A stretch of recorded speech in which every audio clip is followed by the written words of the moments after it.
la primera entrega de la revista Conspiratio que hemos dedicado a la palabra y el lenguaje.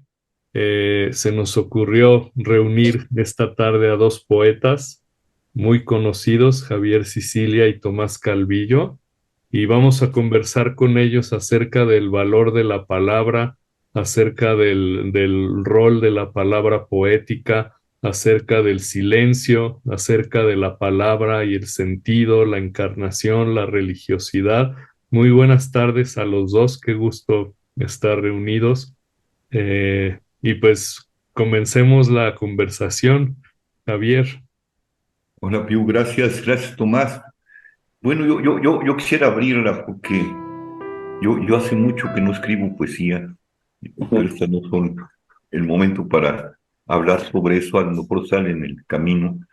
Pero quisiera hablarle y que nos hable Tomás un poco para introducirnos en esto, porque acaba de incluso de publicar un libro, acaba de publicar pues, hace unos meses, ¿no? Y recientemente presentamos su último libro en Gilitla, donde él vive, que se llama El Timón del Viento, ¿no? El mismo me invitó a presentarlo y yo abrí porque el tema mismo me es sugerente, el título mismo me es sugerente y lo que hay allí, más o menos, bueno, en todos los sentidos, habla de ese título, ¿no? El timón del viento. Y el viento yo lo asocio con esta idea. Hay un pasaje de Jesús donde se encuentra con Zaqueo y le dice varias cosas a Zaqueo. Le dice que hay que volver a nacer para nacer del Espíritu. Y entonces Zaqueo le dice, pues, ¿cómo? Y entonces, tiene unas palabras, pero él dice ahí en ese momento algo importante, dice, el viento sopla donde quiera, ¿no? Y ese viento, cuando toca de alguna manera a alguien importante, se vuelve palabra, se vuelve parte del viento, ¿no? Y la idea del timón del viento, yo creo que ese viento está en la poesía, ¿no? De hecho, Jesús era un poeta, que hablaba en parábolas, un género poético, y los libros sagrados son libros poéticos, ¿no? Y quien ha observado significados a lo largo del tiempo y de la historia, aunque hoy tengo una muy mala prensa, yo creo que eso es lo que vamos a hablar, la poesía, es la poesía, ¿no? La poesía es el núcleo del sentido, ¿no? El núcleo donde la palabra adquiere su mayor densidad de sentido. Eh, y yo quisiera hablar de esto, Tomás, ¿no? Es decir, ¿por qué la palabra? ¿Por qué la palabra, esto que ha tenido la densidad de sentido, que expresaba el etos de un pueblo, luego también expresó el etos del hombre, del ser humano, y que lentamente fue expulsada de la vida social, de la vida de la polis, de la vida donde el pueblo, la gente encontraba los significados tanto de su etos como de su sentido en el tiempo. Ahora pues se ha reducido a nichos, ¿no? Sí, ahorita evocando la presentación de tu libro, pues estábamos en un nicho muy pequeño, en un pueblito muy lejano, en Gilitla, un lugar mágico en muchos sentidos, ¿no? Donde estaba la obra de Edward James, pero a fin de cuentas estábamos a las márgenes, ¿no? El poeta ya no convoca al sentido, ¿no? Lo preserva en estos pequeños nichos, en estos pequeños libros de tirajes muy cortos. ¿Qué ha sucedido con la poesía? Pues mira, bueno, varias cuestiones. Tomaría una antes de que se me pase la idea. Cuando hablas de viento, si no me equivoco, Luis nos puede precisar en hebreo que es el ruach, ¿no? Es Que el es el Ruaj, espíritu, exacto. ruach, ¿no? El ¿Qué Neuma, significa? diría el Evangelio. Significa el espíritu. No sé si Ujú. también llega a significar locura, no estoy muy seguro, ¿sí? Pero el ruach es esa fuerza fundamental, ¿no? El viento. Ujú. Entonces, ya existe la cita, ¿no? El viento sopla donde quiera, como esa enorme libertad de lo inesperado que se presenta de pronto y cambia las cosas. Y yo creo que el timón tiene ese sentido, ¿no? De decir que la palabra no puede estar sujeta nada más a los propios contextos históricos que vivimos, ¿no? que obligan a hacer una referencia desde lo más sutil a lo más inmediato de la temporalidad que nos toca. La palabra pareciera que queda atrapada en ese mundo de intereses, de sufrimientos, de convivencia, en fin, en todos los contextos. Y te lo digo esto porque tiene que ver con algo que mencionaste al principio también, vamos a resumirlo en el ejercicio de la meditación, ¿sí? En la búsqueda de un espacio ajeno a los contextos históricos, a la búsqueda de la posibilidad de recuperar la experiencia personal y colectiva del misterio, ¿sí? Del misterio de la vida de cada quien, ¿sí? A través de esa práctica del silencio, que a ti te ha interesado mucho siempre, ese contraste entre el silencio y la palabra. Y en ese sentido, en ese espacio, lo que uno empieza a encontrar y que es parte ya de la cultura de hoy en día, son todos los vasos comunicantes de las tradiciones religiosas y espirituales, ¿no? Es decir, independientemente del contexto cultural o de la época histórica en que se dieron ciertas experiencias, tú lo conoces muy bien, de los místicos, por ejemplo, de los sufis que conoce Luis o de los místicos cristianos que conoces tú, pues podemos hablar que hay experiencias de ese misterio que son traducidas en la estructura del lenguaje, de la poesía, de la palabra, que es la forma más próxima que tienen para traducir esa experiencia interior y registrarla.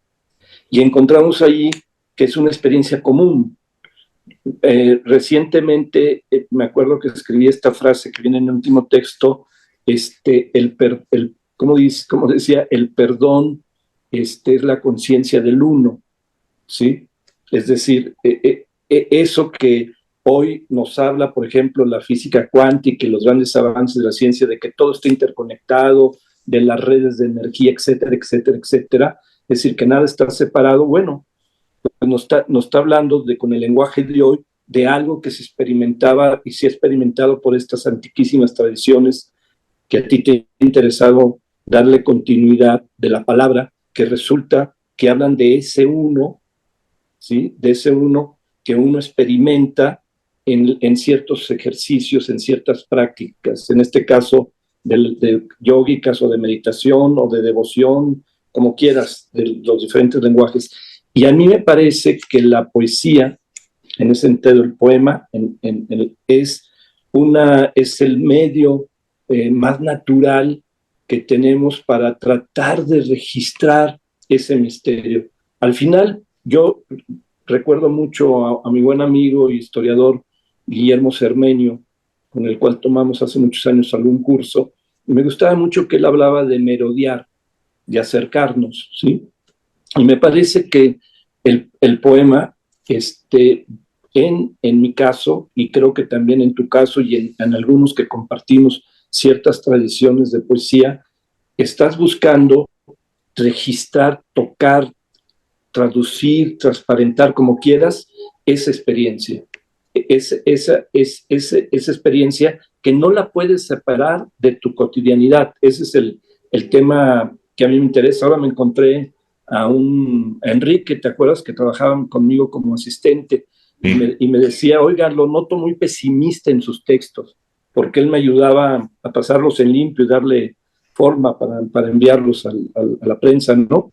Y me decía, lo noto muy pesimista, y le digo, ¿por qué el pesimismo? No es ningún pesimismo, ¿sí? Pues lo noto, le digo, no, y le trataba de explicar eso, es un registro, tratar de ser austero, de observar, ¿sí? En medio de tanto ruido, de tantos egos en que nos envolvemos todo lo que está pasando con el poder, que es dramático por un lado y caricaturesco 100% por otro, todo esto, y de pronto olvidamos lo fundamental que nos permite estar aquí, que es esto que tú señalabas cuando estabas ahí en Quilicla, inhalar y exhalar, este ritmo fundamental, básico, que nos hace estar aquí y al ratito desaparecemos.